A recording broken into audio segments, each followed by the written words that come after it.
NFL game, and that was in evidence a moment ago.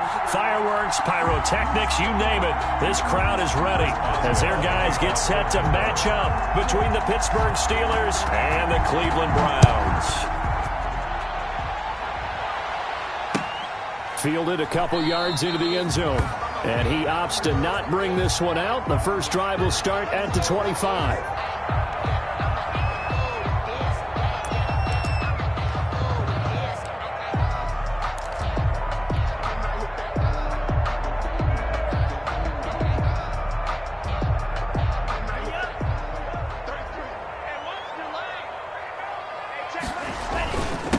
First carry for Nick Chubb. And they get him down, but not before he takes it across the 40-yard line. That's a good way to start the drive. 17 yards and a first down. 10 at the 42-yard line. A run for Nick Chubb. And not much there at all. Maybe a yard up to the 43. Defensively here, you're facing a top 5 team in terms of points scored in the NFL. So when they're that high powered, you've got to find a way to hold them under 20. Because to me, that's the magic number. 20 points scored, you give yourself your best chance to win. So if they're up around 24, 28, pressure comes and the Steelers take him down. Now we talk about players blitzing all the time. I often laugh and sometimes call it just straight-ahead pursuit.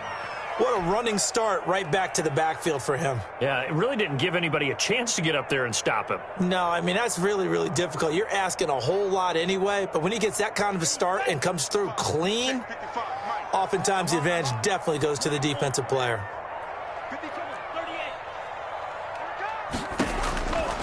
Out of the gun now on third down. And that will be incomplete.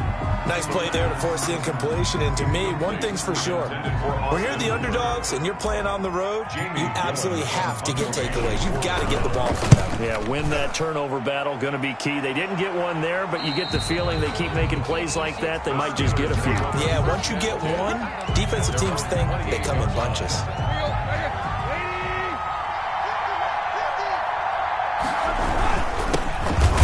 Smith, his first carry. They'll only get a couple up to about the 30. Certainly a nice job there by the defense rallying to the football and getting him on the ground, but I think the play gets made by the defensive front because if they can't get upfield, their job is to go ahead and get low, almost get into a ball sometimes, stack things up, and make it difficult for the runner to find a hole. He's brought down at the 34. Call it a gain of 4. One thing we do know, he's going to get his catches. So as they move forward defensively, got to continue to focus on not giving up the big play when he does catch the ball in the secondary.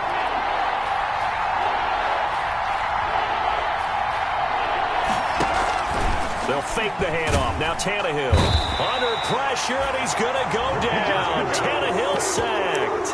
For a rookie first-rounder, he's made a huge impact on this defense, but that tells me that they had a plan for him when they drafted him. Just turn him loose, do what you do best, go get the quarterback. And the punt team on now as this one's sent away. Fielded at about the 28. It's a return of 4 following a 42-yard punt. And the Browns will take over, 1st and 10. The Browns drive about to get started. And it's only November, but the playoffs, we know how it works. They'll be here before you know it. If it ended today, they would be the #1 seed. And that's a great spot to be in. But I love the phrase, if it ended today. And I'll guarantee you, that's what they've discussed in their locker room, in their meeting rooms. Yeah, we know where we'd be if it ended today, but we also know it's not ending today. Right. So they've got to continue to play the type of ball that put them in the spot where they're #1 in their conference. Here's 2nd and 10 now from about the 32. Oh,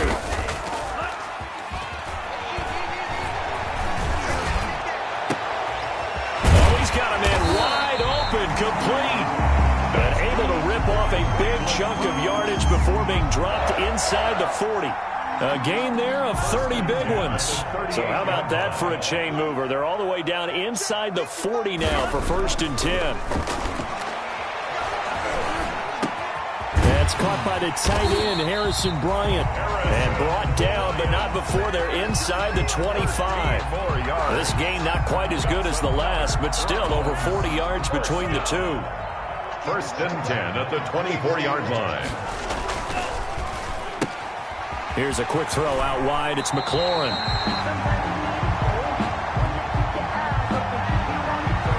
As a lineman, they are trained. You've got to stay close to home. If you're more than a yard downfield, they're going to toss that flag, and they did there.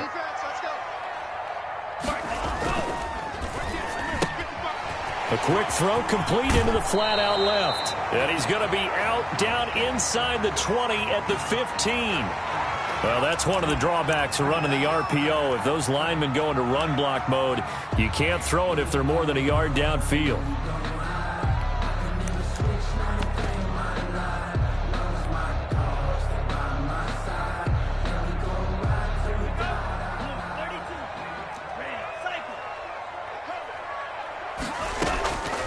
They'll look to throw again, and his throw here's incomplete. We know it's not an easy job to go out and catch passes when people are trying to tackle you and knock the ball away, but the bottom line is that's a pass he's got to have and a pass he should have caught. So they'll come up after the incompletion for second down.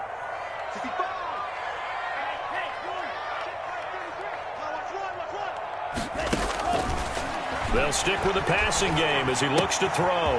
He's going to hit his man out of the backfield, complete.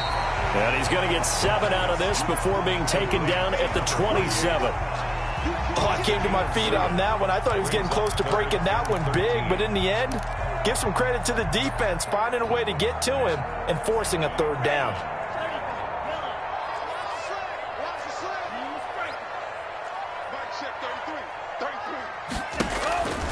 Again, he'll drop to throw. And he will not be able to hang on through the contact. It's incomplete. The coverage strong, and now it's fourth down. Brandon, we saw these defenders flying to the football in their win last week, and nothing has changed. They're still moving around quickly and forcing incompletions. Seibert's kick is good. And the Browns are out to a 3-0 lead. So that's a 7-play drive that ultimately stalls out there at the end. Yeah, things were a little leaky in the beginning of that drive, weren't they? But how about the front 7? As they got closer to the goal line, things stiffened a little bit, forced the field goal. And that one will bounce out of the back of the end zone, so we will start here at the 25.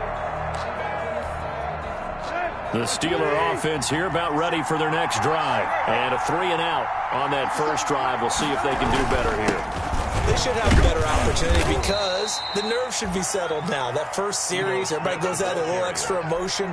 So now they get a chance to go back out and say, okay, now we're into the game. Let's go play and play as best we can. You almost get a mulligan then on that first drive? Sometimes it absolutely serves that way. You get a second opportunity. Nothing big happened. But then again, you didn't commit any mistakes either. Off you go.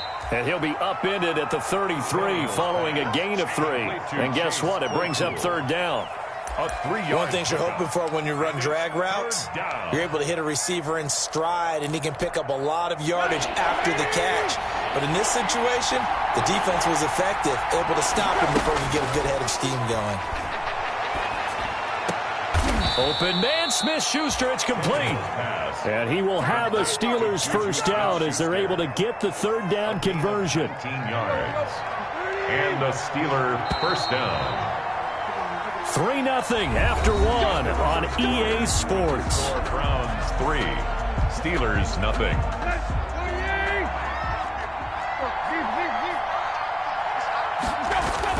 A first down carry for Smith.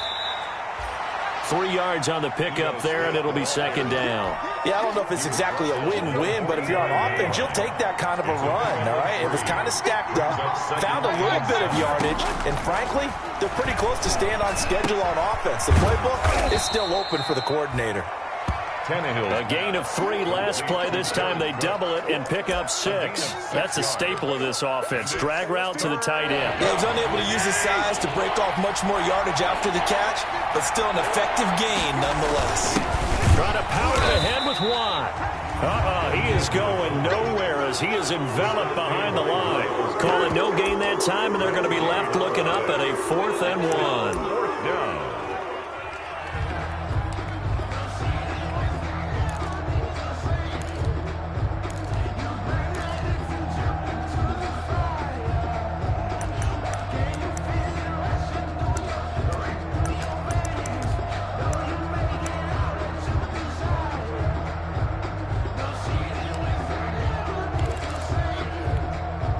Too long for a field goal, too short to punt that in-between range, and they'll go for it on 4th down.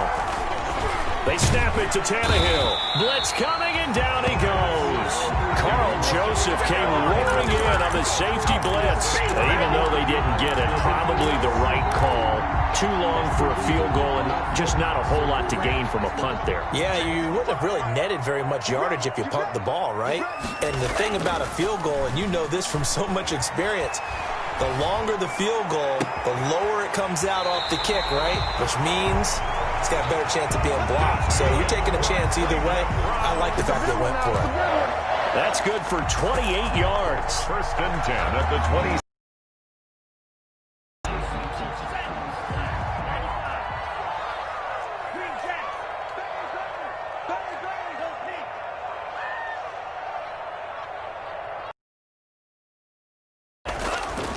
Back to throw. His throw caught right around the 6. That's good. And he gets it all the way down inside the 10 and mark him at the 5. That's now a pair of explosive plays in succession, both north of 20 yards. A first red zone opportunity for the Browns thus far. They've got it 1st and goal at the 6. They'll run with Chubb. And he'll get this one back to the 5-yard line, but no further than that. They'll say no gain on the play, and it'll be 2nd and goal. No gain on the I know that speed is the hallmark of today's NFL game, but the key to good rushing defense is still having your linebackers set the edge.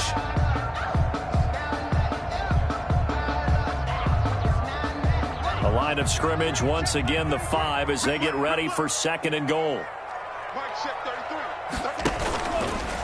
And now he'll tuck, and he takes this one in for a Brown score. It's their quarterback, keeping it himself from 5 yards out, and the Browns add on to their lead. If you didn't know it, it won't surprise you to find out that this team leads the league in scoring. They've been a quick strike team all season long. There's another example. They did it again. This offensive coordinator, right now he can write his ticket towards being a head coach. He's advanced in the ways of offense. Extra point by Seibert, up and good. Well, we looked at each other right away. We knew that flag was coming out. And I always enjoy the conversation post because officials always tell you, I don't want to throw the flag, but you caused the play. You did it. I had to. From the 6. And he's going to be out of bounds on the return. Not a great return. They'll start back around the 17. 17-yard line. So from the 17 now, here's a 1st and 10.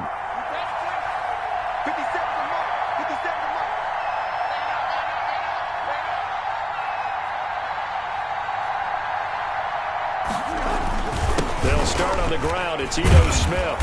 And he'll get this up over the 25 to the 26. The ball carrier. Just what you want on a 1st down run. Call it 8 yards. And it's 2nd and 2. Brings up 2nd and 2.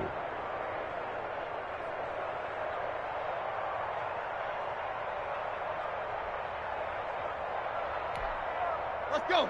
Ready? Let's get some penetration here. Let's get some penetration. Now the man from nearby Columbus, Ohio, Benny Snell. And this is going to be a Steelers 1st down as he'll take this up to about the 33-yard line. 7 yards there and a 1st down. 1st down, Steelers.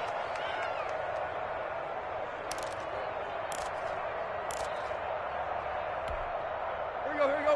One here. That's the way. Hey. Mike's 50.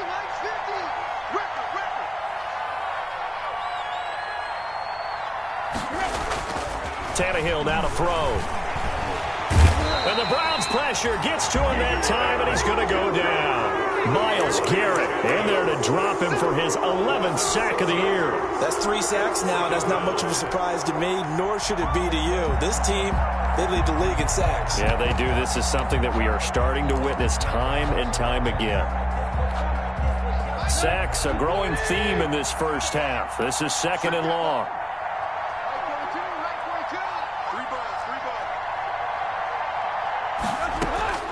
Another try after the first down sack. Tannehill, and brought in by the tight end Cook. And he'll be tackled right on the chalk of the 45. The catch and run, good for 18 and a first down. We've hit the 2-minute mark of the first half. 10-0 our score.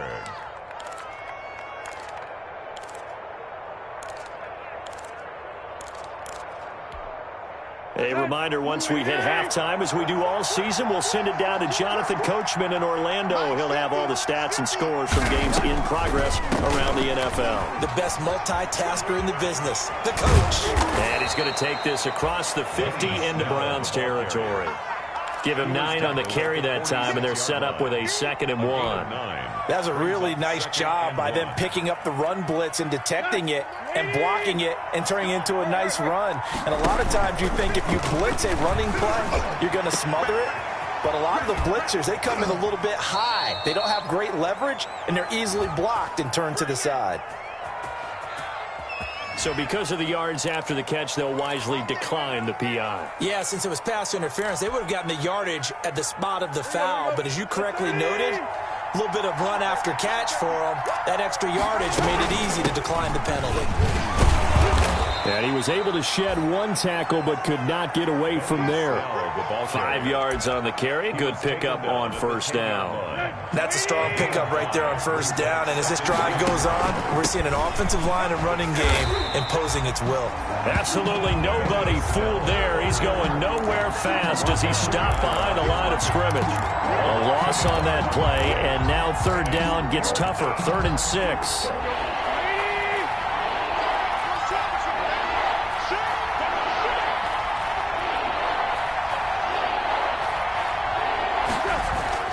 Here's Tannehill.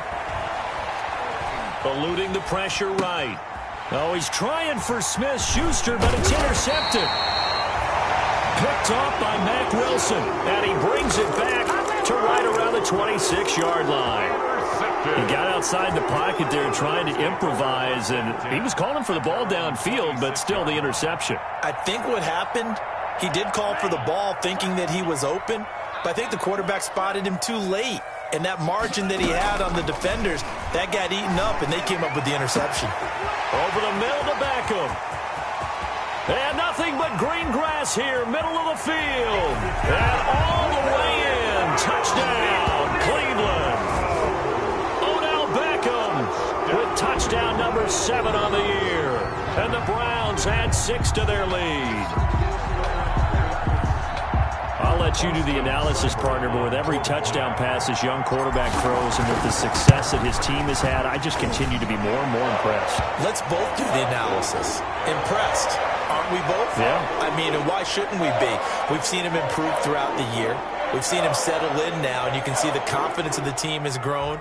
His confidence has grown. I think that everyone around this guy feels good about what they've seen, and it's also safe for him when he's driving home to turn on Sports Talk Radio. He's okay. This one fielded at the 5. And he had no room to run as he's tackled down inside the 20. 1st and 10 at their own 18-yard line.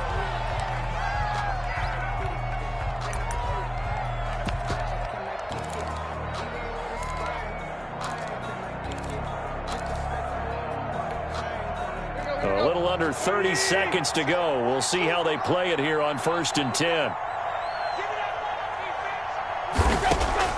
They'll indeed try to run it out as they start on the ground.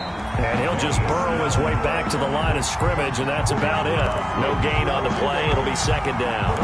The running lanes have definitely not been there for him here in the first half, and I don't think it's all been his fault. His offensive line hasn't given him much space. A loss results there. And he'll push forward here for a good little run as the clock continues to run. So we reach halftime in what's been a fairly one-sided game so far. As we'll head down to Orlando, that's where we find our man Jonathan Coachman at our EA Sports Halftime Report. Coach, the Steelers going to get the football first here, trailing on the scoreboard as we are back underway on EA Sports. This taken in about 4 yards deep, and we will not see a return to start the half as this will be a touchback. The Steeler offense here about ready for their next drive. And that first half, one to forget really on both sides of the ball. They got to find some way to string something together here, don't they? Yeah, they're down big. Oh, it's out. Smith lost it. And this is picked up by the Browns. And they will take over at the 29-yard line. And they came out of the locker trailing. Not a good way to start this second half with their first drive. Can't imagine that the discussion at halftime encompassed this at all. In fact, I'm sure they talked about, okay, kind of wipe the slate clean, start the second half, and let's go out and play the way we know that we can. That's not a great example of it. They didn't envision that. Trying to get the run game going. Here's Smith. And only able to get 2 here. Stopped at the 30. If they want to start getting back into this game, it behooves them to get better on first down. Yeah, certainly not what they were looking for there out of the opening play of this drive. This offense in desperate need of a conversion as they come up on third down. Out of the gun, Tannehill. And that's caught by Smith. And he will have a Steelers first down as they're able to get the third down conversion.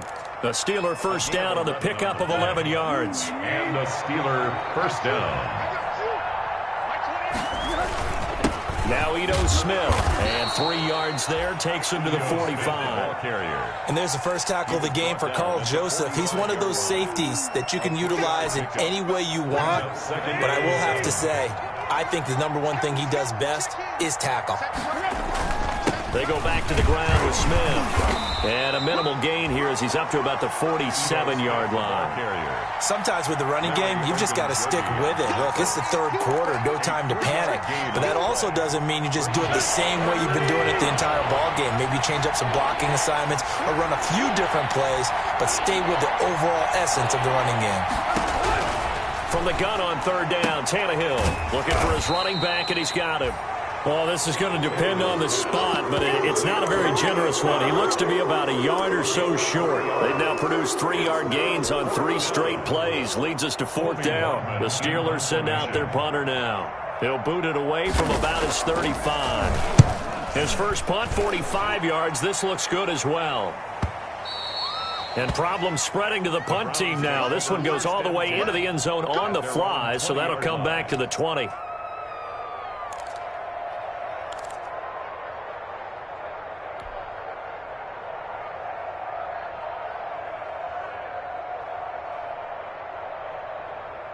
The Cleveland offense ready to go. And last time the formula was pretty simple. 1-play drive, long pass. That maybe they just want to do that again, right? And that's exactly how you want to draw things up. Whether it's on your grease board, right, in your playbook, 1-play drive is exactly what you want on offense. What they have to be careful of is not having a letdown. It was real easy last time. They can't expect that going forward. Yeah, we'll see if it's that easy here. So they'll come up first and 10 now from the 33.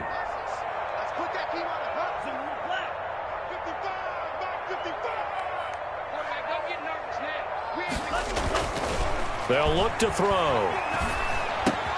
That's complete to his receiver, McLaurin. And he takes this one down almost all the way to the 30. Big yardage after the catch. That one winds up going for 36. Oftentimes now, offenses aren't nearly as precise as days gone by. They just tell receivers, find an open patch of grass and let the quarterback find you. And that's exactly what they did on that play. First with the pass through the air, nice chunk of yardage there, and then additional pickup with his legs after the catch. And finding the tight end, Hooper. And they'll get this one to about the 20-yard line. 10 more there and another first down. Well, so far, little to no resistance by the defense on this drive alone. 3 passes, 3 completions, 3 first downs. They're taking it to them, and it's paying off. It's just me and you. It's just me and you. 55 my guys, 55. Don't let him breathe. Don't let him breathe. Play that tight D. Inside the red zone here. They'll look to throw. And he's going to look that one in one-handed. What a catch for the touchdown. He put quite a bit of air underneath that touchdown pass. Of course, we knew that he had the strong arm. That part was easy. You could see that throughout his college career. But what you want to know about a rookie is when the pressure's on, can you throw with touch? He just did right there. And, boy, it was pretty. And it's up and good. Browns 24, Steelers nothing. Austin Seibert to kick off. Following the touchdown, here's Seibert now to kick it off. Now this will make it into the end zone. And no effort to bring this one out. It's a touchback. At their own 25-yard line.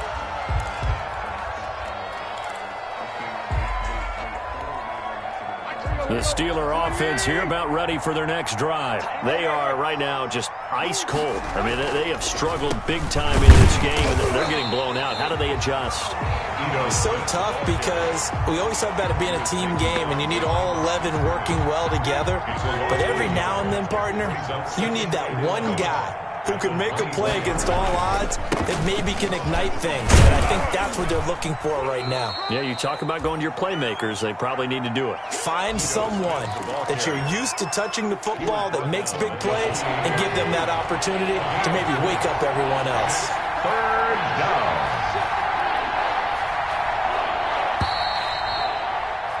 And they're not going to get to the line to run another play. So we will switch ends as the third quarter has come to a close. We'll return with more after this. You're watching the NFL on EA Sports. The Steelers on third down. They've converted just 2 for 6 thus far. This is 3rd and 7. And he's going to be brought down short of the first at about the 31-yard line.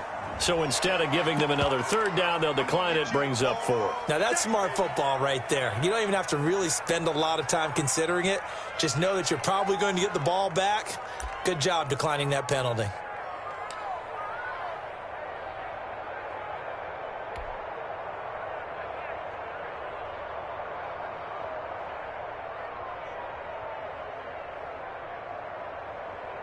All right, they're going to try and keep hope alive here on 4th down. They're going for it. 57, Mike, 57. All right, T, let's go. Desperation time for Tannehill on 4th down. He's got a man open. It's Chase Claypool. And able to get this one across the 45 before he's brought down. A gain of no reason not to try it there, and they do indeed convert on 4th.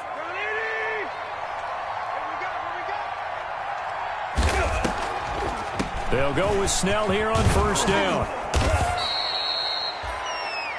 That one good for 10 yards. And that'll make it 2nd and a foot or so. Well, partner, I know this type of running back. I mean, this size, this intensity usually gets better as the game goes on. I just tell you from experience, the first few quarters, oh, you're eager. You come running up there, I'm going to tackle this guy. By the 4th quarter, you're coming up and thinking about it. And D-line wearing down 4th quarter. Yeah, that's not a guy they want to see consistently. And he'll go out of bounds right around the 40. 4 yards there as they let him out of the pocket, and he got enough for the first.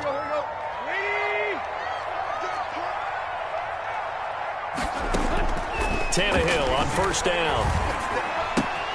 That'll be complete to Cook. And he gets this to the 35. Good for a gain of 5. Complete. You got the big lead defensively. Willing to give him that underneath stuff, right? And this is why you work on your tackling. Tackle him after the catch, inbounds, keep the clock running. Just go ahead and lead the game out that way. Benny Snell, the ball. Not too many offenses want to turn down long drives, but when you're down what they are, they've got to pay it off with some points. And it's 3rd down. The Steelers on 3rd down. Lacking much success, just 2 for 7 to this point. This time they face a 3rd and 2. Drops incomplete as he got popped as he was throwing it. Now, the trials and tribulations of being a quarterback in this league, it's tough. It's got to be wearing on him out there. Well, he has been sacked a number of times. He had an interception, so I'm going to give him a skosh of credit for hanging in there and trying to make something happen, despite the amount of pressure he's been under this entire game. And it is good. Oh, that one looked to be in trouble the whole way, but it does get over the bar. And they get a little bit closer here as the lead's down to 3 touchdowns. Well, it's a Pyrrhic victory at best, but, Charles, no team wants to get shut out, so it's hard to blame them for taking the 3 there. You can't blame them one bit. It hasn't been the best performance, that's for darn sure.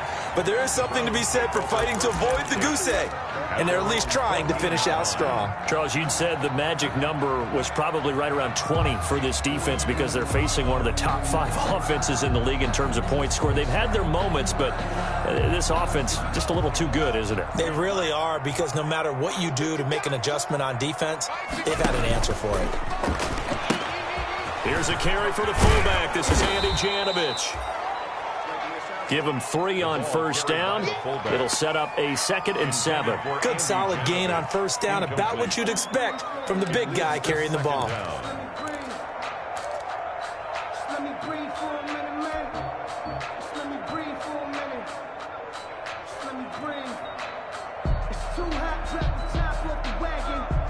Second down and 7. I got you, punk. Now they'll run the toss here to the wide side of the field. And he's got it past the 30 before he's hit and dropped.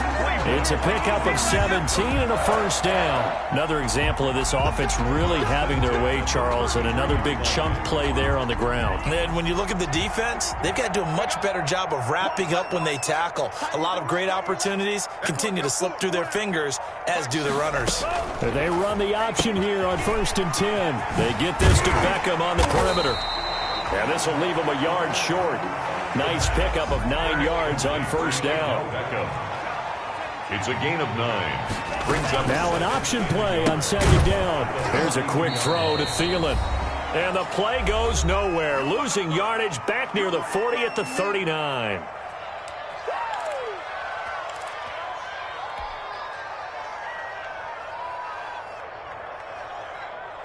So the Browns in possession of the football here as we get you reset.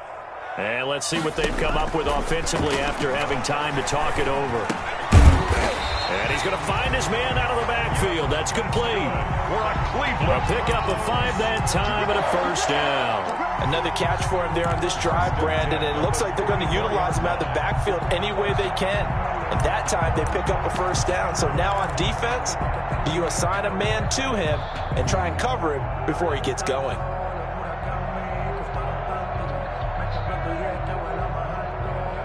Not totally home free yet, but it's looking good as they come up 1st and 10. Now an option play, and he'll keep it. They'll try and wind down some clock with Chubb.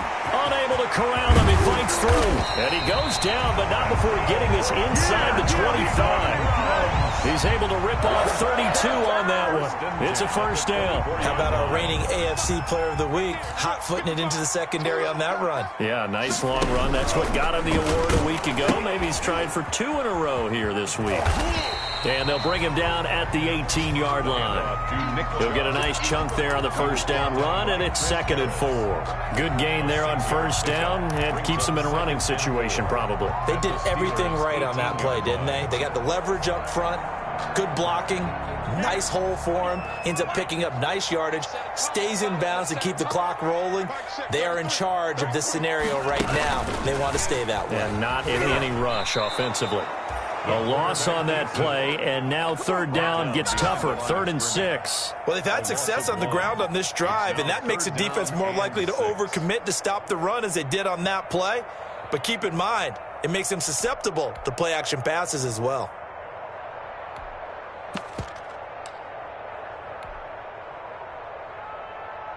So it's 3rd and 6, and this will be the 8th play of the drive. He can run for it, and he will. And they'll get him down about 3 yards short of the first. They'll get a couple of yards on the keeper, but it's going to lead to a 4th down. Anytime you decide to use your quarterback as a runner, most of the time when you design a play, you're expected to break a little bit bigger than this one, because when you run him on short gains, your risk-reward and him taking hits, I'm not sure that's the payoff they were looking for. So Cleveland able to come away with the victory here. And it was their defense that led the way, allowing just 3 points, that lone field goal in the entire second half. And remember the old adage, Offense sells tickets. Defense does what? Wins championships. And in this game, maybe a championship wasn't won, but a game was by the defense, right? Held them to just a field goal. That's a heck of a job.